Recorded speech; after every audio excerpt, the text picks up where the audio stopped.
joie d'être dans la maison de Dieu. C'est tellement un endroit qu'il faut être, frères et sœurs. Maintenant où nous prions Dieu, nous l'adorons, nous le louons, beaucoup de gens sont dans des bars, dans des distractions, et nous sommes devant autour de sa parole. Et nous remercions l'Ancien d'avoir accordé à ce moment la chair pour parler de la part du Seigneur. Que Dieu le bénisse également.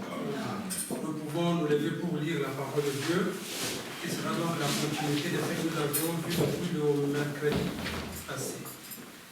Nous pouvons aller dans Matthieu 15, 21 à 28. Jésus et la femme cananéenne. Je vais prier Dieu avant de lire la parole de Dieu. Merci Seigneur parce que tu es bon. Merci de m'avoir accordé ce moment magnifique pour pouvoir t'écouter. Oh Dieu, que l'homme ne soit effacé, mais que toi tu prennes ta possession de toutes choses, Seigneur notre Dieu. Oui, éternel, je sais que ta parole est guérie, ta parole est créatrice, ta parole est bénissante. Quand nous l'écouterons, Seigneur, tous ceux qui sont malades seront guéris. Ceux qui ont des problèmes auront des solutions à leurs problèmes. J'ai ainsi prié au Seigneur de Sauveur Jésus-Christ. Amen. Je suis au verset 21 de Matthieu 15. Jésus étant parti de là, se retira dans le territoire de Tyr et de Sidon. Et voici une femme cananéenne qui venait de se contrer, lui criant, « Aie pitié de moi, Seigneur, fils de David. Ma fille est cruellement tourmentée par le démon. » Ils ne lui répondirent pas un mot. Et ses disciples s'approchèrent et lui dirent, avec instance, « Renvoie-la, car elle écrit derrière nous. » Il répondit, « Je n'ai été envoyé qu'aux brebis perdues de la maison d'Israël. » Mais elle vint se prosterner devant lui, disant, « Seigneur, secours-moi. » Il répondit, « Il n'est pas bien de prendre le pain des enfants et de le jeter aux petits chiens. » « Oui, Seigneur, dit-elle, mais le petit chien mange les miettes qui tombent de la table de leur maître. » Alors Jésus lui dit, « Femme, ta foi est grande, qu'il te soit fait comme tu veux. » Et alors même, sa fille fut guérie. Nous pouvons nous asseoir. Que le Seigneur bénisse la lecture de sa parole. Et bien, mes frères et sœurs, nous avons vu la semaine, donc le mercredi, un thème important, dans lequel nous avions dit que Dieu accorde beaucoup d'importance sous la persévérance. Et dans tout ce que tu fais dans la vie, il faut persévérer. Que tu sois étudiant, tu dois persévérer dans tes études. Que tu sois femme au foyer, sœur, tu dois persévérer dans ton mariage. Parce que le mariage, c'est aussi un combat.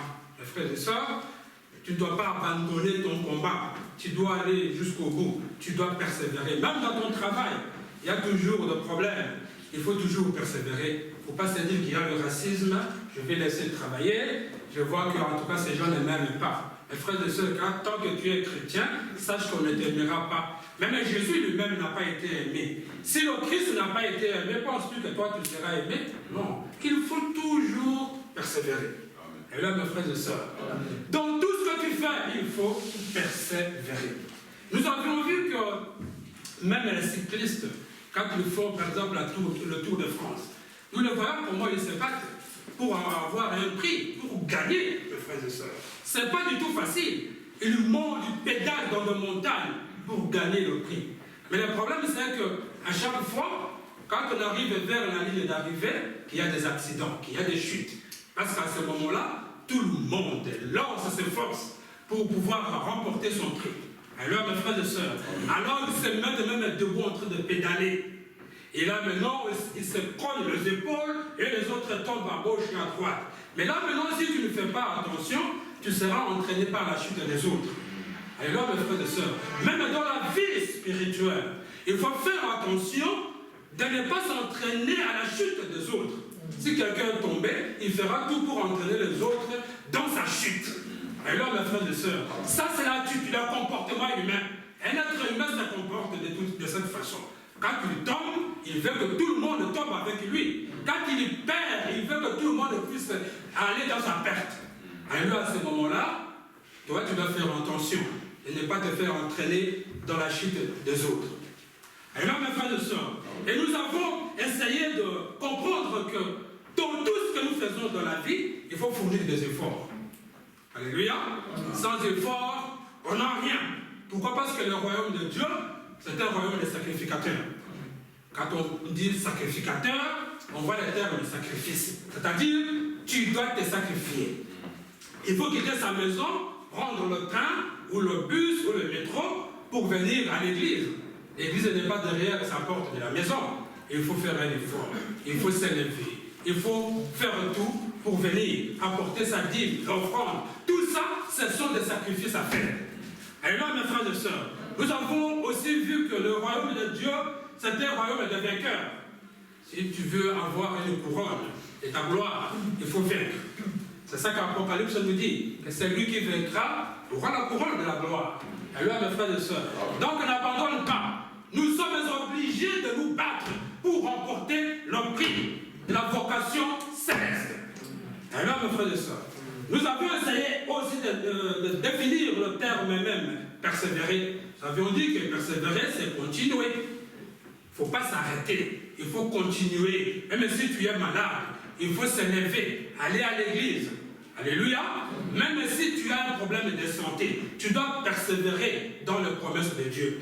Dieu nous a promis la guérison divine. Il faut persévérer dans l'attente de l'accomplissement de sa promesse. N'abandonnez pas, mes frères et sœurs. Nous avions vu tout petit peu, on le verra peut-être Dieu voulant d'autres séances, que Abraham avait eu la promesse de Dieu pour avoir un héritier. Il n'a pas eu du jour au lendemain. Il a tellement attendu. Ça fait 25 ans d'attente. Alléluia. Mais finalement, l'enfant tant entendu était venu. Il a eu Isaac, son fils. Il était dans la joie. Et toutes les années qu'il a dû endurer pour attendre, c'était oublié. Alléluia. Il a oublié ces années d'attente. Il était dans la joie, joyeux, parce que son fils est enfin là. Alléluia, mes frères et sœurs. Donc, il faut continuer. Deuxième définition du mot persévérer, c'est aussi se maintenir. Il faut se maintenir dans la course. Quand les cyclistes sont en pédale, il faut se maintenir. Il ne faut pas avoir des crampes pour se dire « Ah, là, j'ai ma jambe, je n'arrive plus à pédaler, on vient, on te prend, on t'enlève dans la course. » Il faut rester dans la course. Tu dois faire de ton mieux pour te maintenir. Même dans la société, il y a un service de maintenance. Si nous voulons que la machine puisse continuer à produire, il faut réviser. Si tu vois que tu es fatigué, révise tes efforts. Reconjoue tes efforts pour te maintenir, mes frères et sœurs. C'est important. Tu dois persister. Tu dois poursuivre ton but. Pourquoi tu es à l'église? Pourquoi tu t'appelles chrétien? Tu as un but, tu sais ce en quoi tu t'attends, mes frères et sœurs. Nous attendons l'enlèvement de l'épouse. Alléluia. Ça, c'est notre but d'être chrétien, d'être à l'église de Dieu vivant. Et donc, nous devons faire de notre mieux pour atteindre notre but, mes frères et sœurs. C'est tellement important. Et maintenant, je veux lire le prophète Branham et j'attire l'attention de nos bien-aimés qui peut-être n'ont pas l'habitude d'attendre lire le prophète Branham. Il va se dire pourquoi on lit cette personne-là. Je ne sais pas s'il y a un nouveau parmi nous. Je crois que nous tous ici, nous sommes les habitués du message. Mais quand nous parlons, frère Branham a dit, nous ne glorifions pas le frère Branham. Et même quand nous disons que frère Franck a dit, nous ne glorifions pas frère Franck. Mais nous transmettons, nous communiquons la pensée de Dieu pour aujourd'hui. C'est tout, mes frères et sœurs. Alléluia. Amen. Nous ne sommes pas les adorateurs de Branham, nous ne sommes pas des branhamistes. Alléluia. Amen. Mais nous sommes des croyants du message du temps de la fin. Amen. Alléluia. Amen. Nous sommes des chrétiens. Amen. Alors nous lisons dans Persévérer, c'est une prédication qu'il a donnée le 5 mars 1965 à Dallas, et je suis au paragraphe 11. Frère Branham dit ceci: des hommes de tous les âges qui ont foi à ce qu'ils ont essayé d'accomplir, ont persévéré, doivent avoir foi à ce que tu crois pour pouvoir persévérer. Personne ne peut persister sans d'abord savoir ce qu'il essaie d'accomplir. Et vous devez d'abord savoir ce que vous essayez d'accomplir et ensuite avoir la foi à ce que vous recevrez ce que vous essayez d'accomplir. Et cela vous fait persister. quelque chose que vous savez être vrai. Alléluia. Et là, nous avions dit qu'il y a 3 choses à relever dans ce paragraphe. C'est-à-dire, savoir ce que vous essayez d'accomplir. Tu sais ce que tu veux. En tant que chrétien, chrétienne, tu sais ce à quoi tu t'attends. Alléluia, mes frères et sœurs. Amen. Tu n'es pas chrétien pour rien. Tu ne t'en donnes pas aux choses de Dieu pour rien. Tu sais ce que tu veux. Alléluia, mes frères et sœurs. Tu dois avoir la foi que ce que vous demandez à Dieu, il le fera. Alléluia, mes frères et sœurs. Il faut avoir la foi que vous recevrez ce que vous essayez d'obtenir. Alléluia. Si tu n'as pas foi à ce que tu veux obtenir, mes frères et sœurs, tu vas abandonner. Alléluia. Et nous savons bien que la foi, c'est un don de Dieu. Alléluia. Et la foi donne la force. C'est lui qui a la foi persévère. Alléluia. Alors maintenant, si tu veux continuer dans ce que tu fais, c'est-à-dire que tu as foi que tu peux l'avoir. Alléluia. C'est aussi quelque chose que vous savez être vrai. Supposons que je vais construire une maison. Pour faire la synthèse de ces 3 mots. Je vais construire une maison. Je sais pourquoi je vais construire une maison. C'est parce que je vais habiter avec ma famille. Pour être à l'abri de tout ce qui est tempéré, oui, vent et autres, chaleur. Alléluia. Je sais que cela est possible. J'ai l'argent, j'ai un financement, j'ai foi que j'aurai ma maison. Mais ce n'est pas tout simplement que j'ai la foi d'avoir ma maison, que j'ai le moyen qu'on sort. Mais il faut savoir aussi que cette chose est vraie. Supposons qu'il y a un architecte qui veut vous dire il y a une sorte de maison qui se construit aux États-Unis où on plane la maison à l'air, il n'y a pas de pylône, il n'y a pas tout ça, mais la maison peut être suspendue. C'est magnifique, monsieur. Tu peux avoir cette maison-là. Mais toi, tu n'as jamais vu cette maison.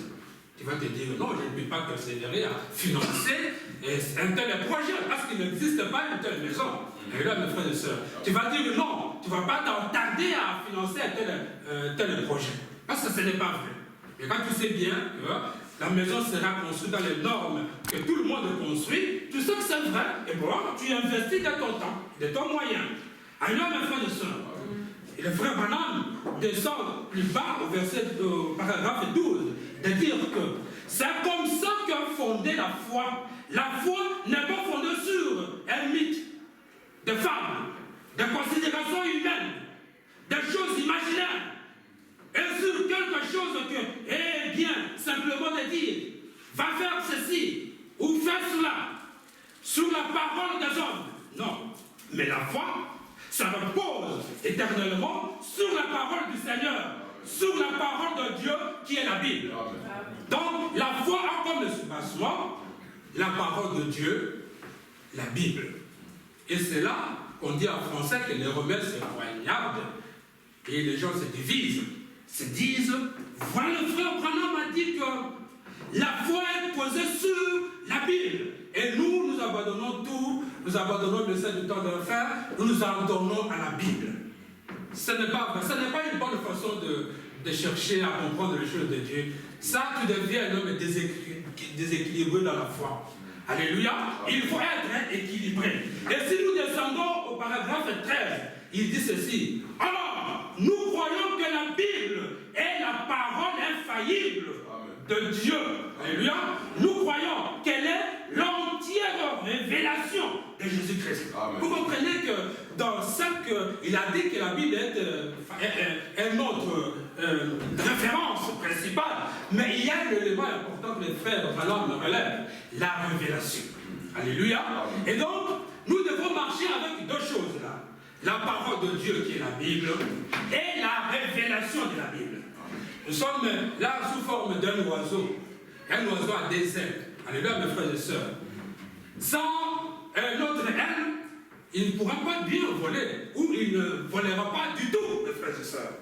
Il va battre seulement un seul aile, pas un autre. Alléluia. Vous ne pouvez pas dire que moi je crois seulement à la révélation. Mais la révélation a pour soubassement la Bible. La révélation n'a pas les choses, Branham n'a pas révélé les choses dans le néant. C'est dans la parole de Dieu. Et là, mes frères et sœurs, c'est dans la Bible que cela se pose. Alors, là, si vous dites, moi je veux seulement la Bible, mais vous serez pentecôtistes. Alléluia, mes frères et sœurs. Vous enseignerez comme le font dans les églises du dehors, mes frères, sans révélation, sans la pensée de Dieu pour aujourd'hui. Alléluia. Donc nous avons besoin de nos déserts pour avoir l'équilibre. Nous avons d'un côté la parole de Dieu qui est la Bible, et nous avons de l'autre côté le message qui nous apporte la révélation de la Bible. Et là maintenant nous serons bien volés. Et là mes frères et sœurs, ne soyons pas des extrémistes qui veulent toujours une chose pas l'autre. Là nous serons de faux croyants, de faux chrétiens, de faux enfants de Dieu, de faux croyants du message. Et nous avançons un peu plus vite parce que nous avons promis, je vous ai promis de ne pas aller beaucoup plus long. Vous savez, la parole de Dieu ne se termine pas. On peut toujours y revenir quand on aura l'occasion. Je vais lire avec vous pour comprendre un tout petit peu la révélation et un peu plus loin, on verra ce que le Seigneur va nous conduire. Dans Ephésiens 1, 16 au 18, c'est Paul qui dit, vous voyez quand nous disons, Paul dit, nous ne sommes pas des gens de Paul. Alléluia. Nous lisons les Écritures. Quand nous lisons, Branham dit, nous ne sommes pas des branhamistes. Nous lisons la pensée de Dieu pour aujourd'hui. Alléluia. On va dire, Moïse a dit, nous ne sommes pas les gens de Moïse. Parce que tous ces gens ont parlé de la part de Dieu. Alléluia, mes frères et sœurs. Ephésiens 1, 16, 18. Je ne cesse de rendre grâce pour vous. Je fais mention de vous dans mes prières, afin que le Dieu de notre Seigneur, Jésus-Christ, le Père de gloire, vous donne un esprit de sagesse et de révélation dans sa connaissance. Alors Paul maintenant relève un élément important, que nous sommes obligés d'avoir la connaissance de Dieu. Mais pour avoir la connaissance de Dieu, il faut absolument avoir la révélation.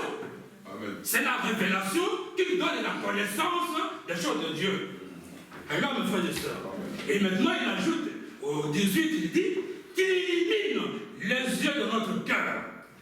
Quand nous venons à l'église, nous ne venons pas avec les yeux de la tête, pas avec les oreilles de la tête, mais nous venons avec les yeux du cœur. Parce qu'on comprend les choses de Dieu par le cœur, pas par les pensées, pas par le raisonnement. Et si la Bible nous dit, vous dites, vous et moi, que nos cœurs a des yeux. Ton cœur voit. Regarde mes frères et sœurs. Tu vas te dire, oh, mais non, mais moi c'est mes yeux qui voient. Oui, tes yeux voient les choses du monde. Les choses existentielles, matérielles. C'est ça que tes yeux voient. Mais maintenant, les yeux de ton cœur voient des choses surnaturelles. Amen. Des choses invisibles. C'est ça la différence, mes frères et sœurs. Alléluia. Amen. Et maintenant, je suis à Actes des Apôtres 7, 51. Ça, c'est Étienne qui parle, qui blâme le peuple en disant « Homme au cou raide, incirconcis de cœur et d'oreille, vous vous opposez toujours au Saint-Esprit. » Alléluia. Si vous vous opposez à la révélation, vous vous opposez au Saint-Esprit. Alléluia. Ne nous opposons pas au chant de Dieu, à la révélation. C'est ça qui est le fondement des fondements. Ne nous opposons pas aux enseignements. Parce que le frère Branham dit que les enseignements, il faut asseoir l'église. Alléluia.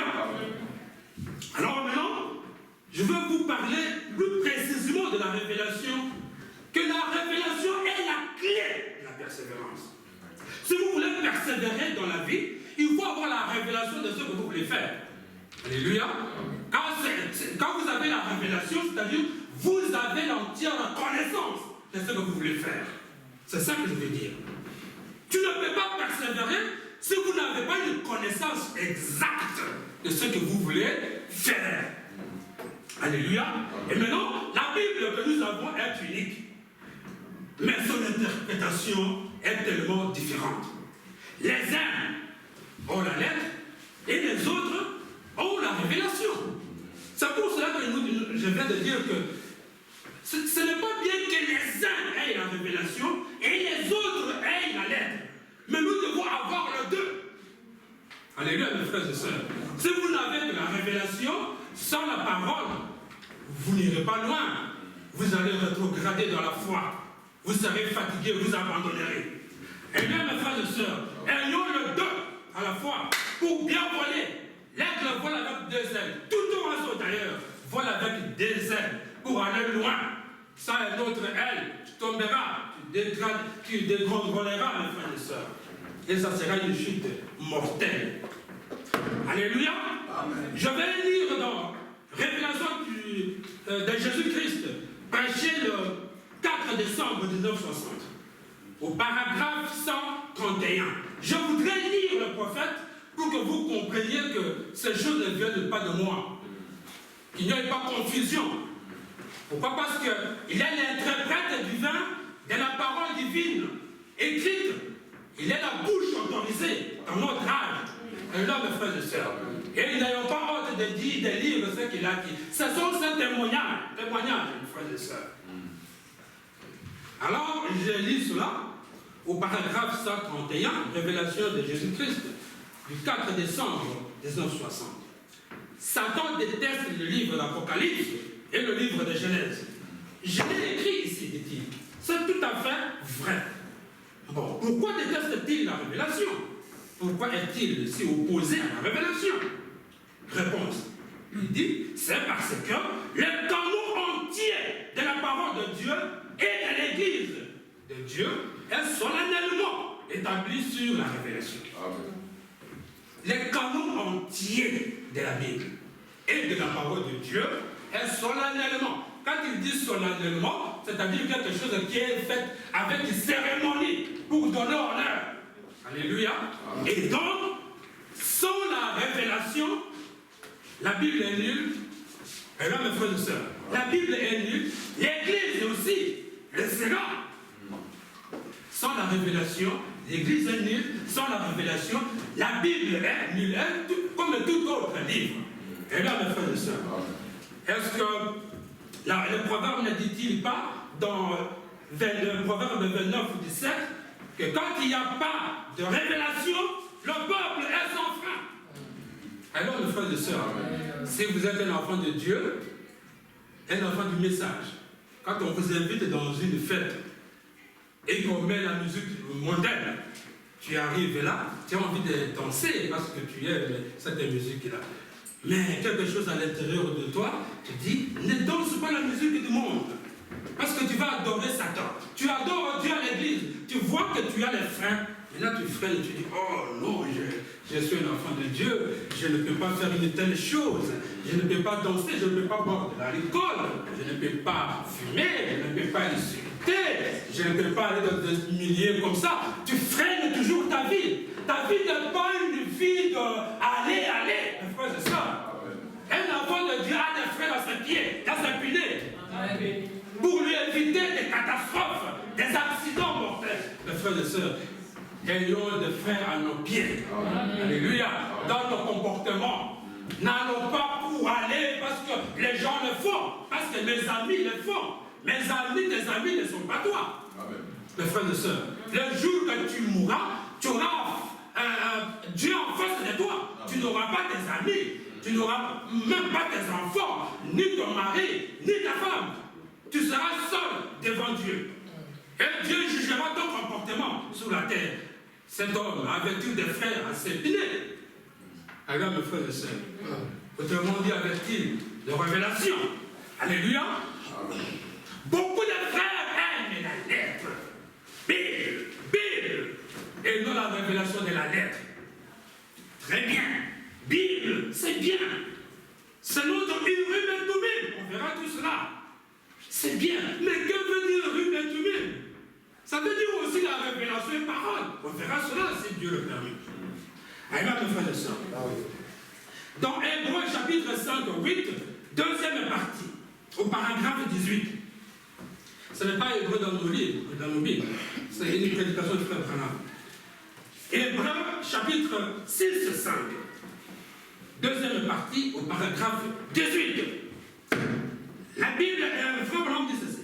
Mais voyez-vous, les Écritures, peu importe à quel point vous le connaissez, si l'Esprit ne leur donne pas vie, alors la lettre tue. Alors, mes frères et sœurs, si l'Esprit ne vivifie pas la parole, elle ne nous le rend pas réelle, alors la lettre est simplement intellectuelle. Alléluia. Et quoi? C'est la conception intellectuelle de Dieu ou du Christ. Si vous n'avez pas la révélation, vous vous acharnez toujours sur adjacent chapitre après chapitre, verset après verset. C'est une compréhension scientifique de Dieu. Une compréhension intellectuelle du Christ. Vous savez qu'avec ma Bible de Louis II, je peux vous agencer verset après verset, parce qu'il y a concordance. Et je vous aide à quoi? Je ne vous aiderai à rien, parce que je ne vous donne pas la pensée, je ne vous transmets pas la pensée de Dieu pour aujourd'hui. C'est-à-dire la révélation. Je ne vous donnerai que la lettre. Alléluia. La science. Nous sommes ensemble, mes frères et sœurs. Amen. Et je suis dans la prédication entretien sur l'œuvre missionnaire, prêché le 30 mars 1958, dans son paragraphe 25. Je vais lire au nom du Seigneur. Maintenant, qu'est-ce qu'est l'évangile? Parce que nous parlons toujours de l'évangile. C'est quoi l'évangile? Le mot évangile signifie la bonne nouvelle. La bonne nouvelle, c'est la Bible. Mais la Bible, c'est la lettre. La lettre tue, mais l'esprit vivifie. Ainsi, Paul a dit, l'évangile n'est pas seulement venu en parole, mais avec la puissance de la manifestation du Saint-Esprit. Et là, Frère Branham l'a pris dans 1 Thessaloniciens 1,5. Alléluia, mes frères et sœurs. C'est important que nous puissions comprendre l'importance de la révélation dans notre marche en tant que chrétiens. Et c'est cela qui va nous permettre, en ayant cette connaissance-là, de persister, de persévérer, d'aller vers notre but, notre vocation céleste. Alléluia, mes frères et sœurs. C'est la révélation qui sauve. Vous ne pouvez pas être sauvé en dehors de la révélation. Vous pouvez dire, oh non, c'est faux. Nous serons sauvés par la Bible. Oui, nous serons sauvés par la Bible. Mais nous parlons de la Bible révélée. Amen. Nous, dans le message, nous croyons à la Bible révélée. On ne rejette rien de la Bible. Nous croyons en 100% de ce qui se trouve dans la Bible, mais en ayant la révélation de la Bible. Amen. Nous sommes d'accord, mes frères et sœurs. Alors, Frère Branham dit que la révélation sauve. Il n'y a que la révélation qui sauve. Dans sa prédication, la vision de Patmos, vous savez que chaque fois que j'écoute, même le frère Franck, je l'écoute beaucoup, il insiste sur la révélation. Il insistait sur la révélation. Toujours. Il devait recevoir la parole de révélation. Toujours il parle de ça. Alléluia. Et c'est important parce que si les grands serviteurs de Dieu ont insisté sur la chose, faisons-y attention. Amen. Alléluia, de ne pas passer à côté et de se retrouver en dehors de la volonté de Dieu, de la volonté parfaite de Dieu. Alors maintenant, dans la vision de Patmos, prêché le 4 décembre 1960 au soir, dans son paragraphe 81, le frère Branham dit ceci. Vous ne pouvez être sauvé que par la révélation. Amen. Pas en dehors de la révélation. Amen. Il n'y a que la révélation qui sauve. Amen. Et maintenant, même Jésus lui-même l'a dit. Dans Jean 8, 24, Jésus dit ceci. C'est pourquoi je vous ai dit que vous mourrez dans vos péchés, car si vous ne croyez pas ce que je suis, vous mourrez dans vos péchés. Ne pas savoir l'identité correcte de Jésus-Christ, c'est un péché. Et le péché, le résultat du péché, c'est la mort. Alléluia, mes frères et sœurs. Si tu crois qu'il y a trois dieux, tu n'as pas la révélation exacte de Jésus-Christ. Et donc, c'est un péché. Amen. Et tu mourras dans ce péché-là. Tu dois avoir l'identité correcte, la connaissance correcte de Jésus. Parce que Frère Branham dit que du début et à la fin de la Bible, quand vous lisez chaque verset, et que vous ne voyez pas le Christ, vous avez mal lu. Donc toute la Bible, c'est la révélation du Christ, Jésus. Alléluia. Même quand Abraham a fait alliance avec Dieu, mais nous voyons Jésus dans cette alliance. Et même mes frères et sœurs, du début à la fin de la Bible, on ne parle que de Jésus-Christ. Alléluia. Les pharisiens, les scribes, les grands prêtres n'étaient pas de mauvaises personnes en soi. C'était les connaisseurs de la Bible. Les gens qui dormaient dans la Bible, qui passaient de leur journée dans la Bible en train de lire des rouleaux, lire la Bible, la Torah, apprendre les choses de Dieu, nuit et jour. Ce sont des gens qui avaient même peur de sortir dehors sous peine dans les péchés. Ils étaient toujours dans l'église, dans le tabernacle. Des gens assidus au tabernacle. Les gens qui aimaient la parole de Dieu. Mais qu'est-ce qui s'est passé avec eux? Alléluia. Ils ont reçu Christ à leur temps, mais ils ne l'ont pas reconnu. Alléluia. Ils l'ont rejeté. Ils l'ont traité de fils de Joseph, le charpentier. Tout ce qu'il leur disait, ils boycottaient, ils refusaient, ils disaient que, où a-t-il ramassé ces choses? Il nous enseigne des choses contraires à ce que Moïse nous a enseigné. Regarde, mes frères et sœurs. Ils n'ont pas reconnu Christ comme Dieu, leur sauveur. Ils croyaient toujours à ce que Moïse a dit, mais ils ignoraient la parole de leur Dieu. Ils croyaient à Moïse, mais rejetaient celui qui avait envoyé Moïse. Alléluia, mes frères et sœurs. C'est important de nous accrocher à la révélation. Regardez un jour, Jésus leur disait ceci, je vais lire dans Jean 6, 53, 66, il va le même au 52. Non, 68, pardon. Je vais lire Jean 6, 58. Jésus leur dit, en vérité, je vous l'ai dit, si vous ne mangez pas la chair du Fils de l'homme, et si vous ne buvez pas son sang, vous n'avez point la vie à vous-même. Ah, ils se sont dit, que dit-il? Que nous puissions manger son corps, boire son sang. Mais Moïse nous a dit que nous ne pouvons pas manger la chair humaine, nous ne pouvons pas boire le sang humain. Il veut qu'on soit des cannibalistes ou comment? C'est un démon. Ils l'ont traité comme ça. Qu'est-ce qui s'est passé? Là-dessus, les Juifs discutèrent entre eux disant, comment peux-tu lui donner sa chair à manger? Ils ne comprenaient pas Jésus. Ils ne comprenaient pas le langage de Dieu. C'est la révélation qui nous aide à comprendre le langage de Dieu. Et là, mes frères et sœurs. Et alors maintenant, dès ce moment, verset 66, dès ce moment, plusieurs de ses disciples se retirèrent et ils n'allèrent plus avec lui. Ils l'ont abandonné. Comment cet homme peut nous obliger, nous demander de manger sa chair et de boire son sang? C'est un démon. Il enseigne des choses contraires à ce que Moïse nous a enseigné. Alléluia, mes frères et sœurs. Tu vois, d'un côté, ils avaient la lettre. Ils n'avaient pas tort. Parce que Moïse avait interdit au peuple de manger la chair humaine et de boire le sang humain. Ils n'avaient pas tort. Mais seulement, ils n'avaient pas bien compris le langage de Christ. Ils n'avaient pas la révélation sur le langage de Christ. Alléluia, mes frères et sœurs.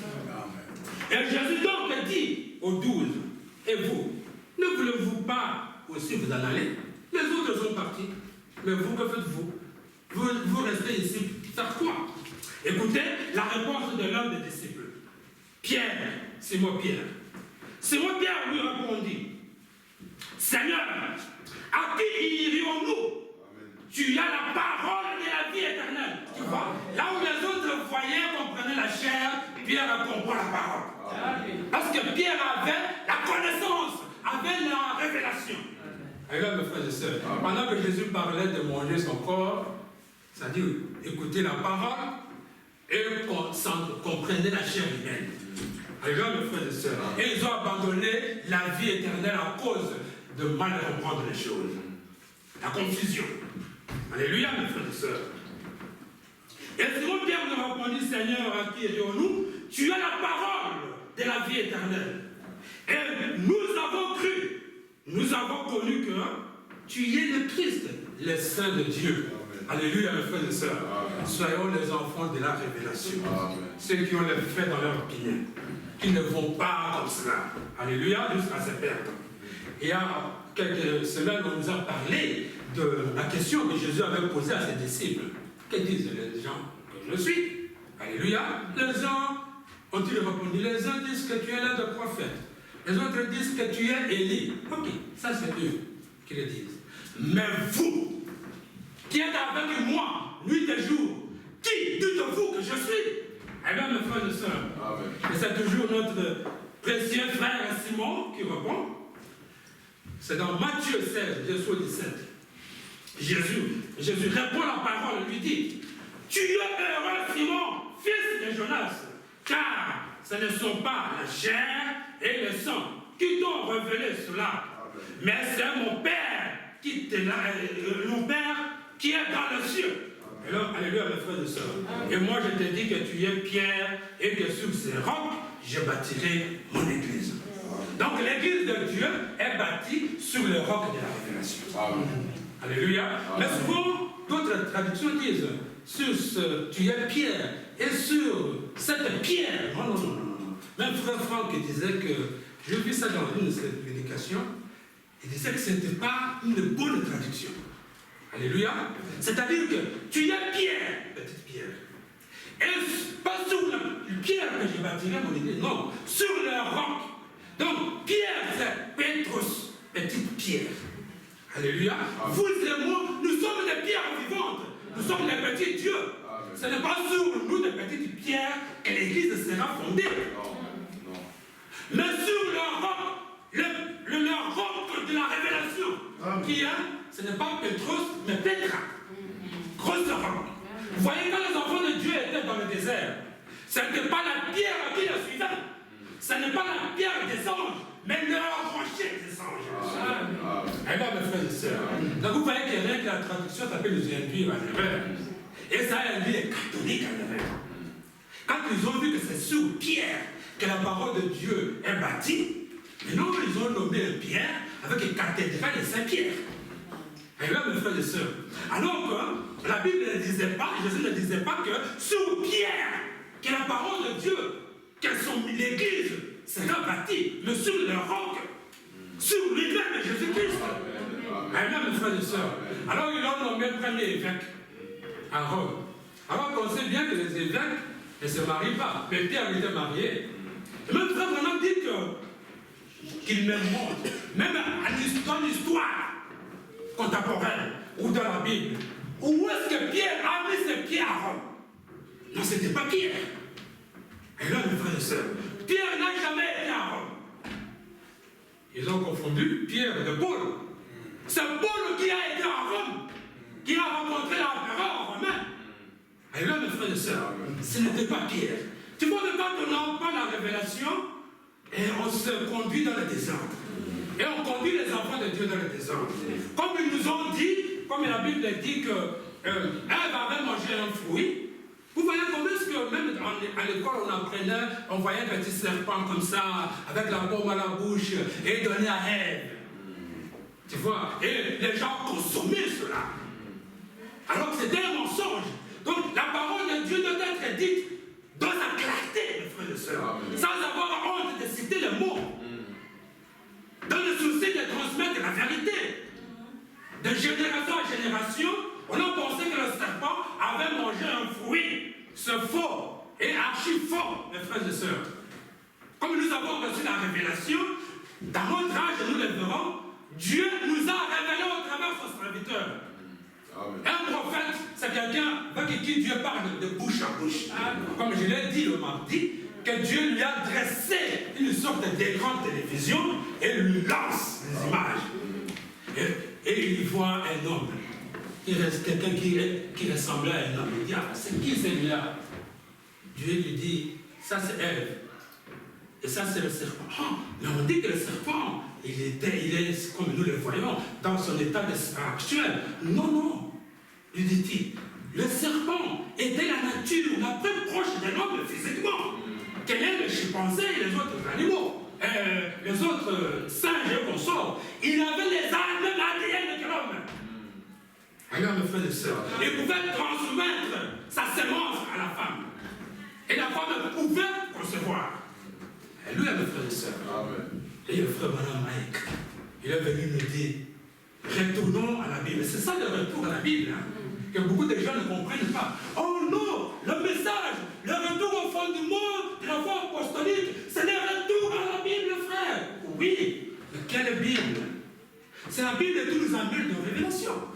Maintenant, au lieu qu'on croie à un serpent qui a donné le fruit à Ève, nous voyons le serpent qui était sous forme d'un homme, qui était un homme en soi, mais qui a défloré Ève.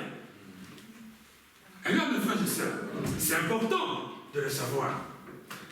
Et nous avançons pour gagner notre temps. Notre problème, nous chrétiens, c'est quoi? Depuis les nuits des temps, nous rejetons toujours la parole de Dieu. Nous rejetons toujours ceux pour qui Dieu nous envoie. Nous le rejetons toujours. Nous rejetons le message. Aujourd'hui, beaucoup de gens rejettent le message du temps de la fin. Beaucoup de gens rejettent la parole de Dieu. Beaucoup de gens rejettent la révélation. Vous savez, les hommes meurent, mais les esprits ne meurent pas. C'est les mêmes esprits qui ont rejeté Jésus-Christ, qui aujourd'hui rejettent le message, rejettent la parole de Dieu, la parole infaillible de Dieu. Amen, mes frères et sœurs. Ne soyons pas de ceux-là qui rejettent la parole de Dieu, qui rejettent la révélation, parce qu'il y a des conséquences. Amen, mes frères et sœurs. Voici le conseil de notre bien-aimé frère Branham à ce sujet. Il nous parle de reconnaître votre jour et son message. Prêché le 26 juillet 1964. Il a la traduction chez Kina. Et je vais avec vous la paragraphe 25. Il dit ceci. Je veux que vous compreniez. Je veux que vous preniez conscience. Et que vous compreniez le temps dans lequel nous vivons. 3 choses qu'il faut faire attention à comprendre. Alléluia. Amen. Le temps est plus qu'écoulé pour nous, comme vous le savez. Le prophète Branham nous dit ceci, que Dieu envoie un prophète toujours à la fin de l'âge. Pas au début de l'âge. À la fin de l'âge. Pourquoi? Pour blâmer le péché de l'âge. Le frère Branham est mort déjà depuis le 65. Mais quand Dieu dit qu'il envoie ce serviteur, le prophète, à la fin de l'âge, alors qu'il est mort, ça fait déjà des années, c'est que nous sommes à la fin de l'âge. Nous n'avons plus le temps à ce moment. Voyez-vous, nous n'avons plus le temps à perdre. Nous sommes à la fin de l'âge. Alléluia, mes frères et sœurs. Et là, maintenant, que faites-nous? Nous devons nous préparer en conséquence. Nous ne pouvons pas blaguer avec notre préparation. Et alors, maintenant, il dit, le temps est presque écoulé pour nous, comme vous le voyez. Et alors, par là, vous devriez comprendre avec précision 3 choses. Première, l'heure, le temps. Il ne faut pas négliger le temps. Tout ce que nous voyons même à la télé, nous voyons les signes de feu du temps. Et même, l'apparition d'un prophète, c'était l'un des signes du temps de la fin. Alors, mes frères et sœurs, le temps, on ne l'a plus. Il faut se préparer, mes frères et sœurs. Et maintenant, le signe. Vous voyez, vous savez que le signe, c'est le prophète. Ah, je vais vous lire cela. Dès que vous voyez le prophète, il faut comprendre les choses avec une précision.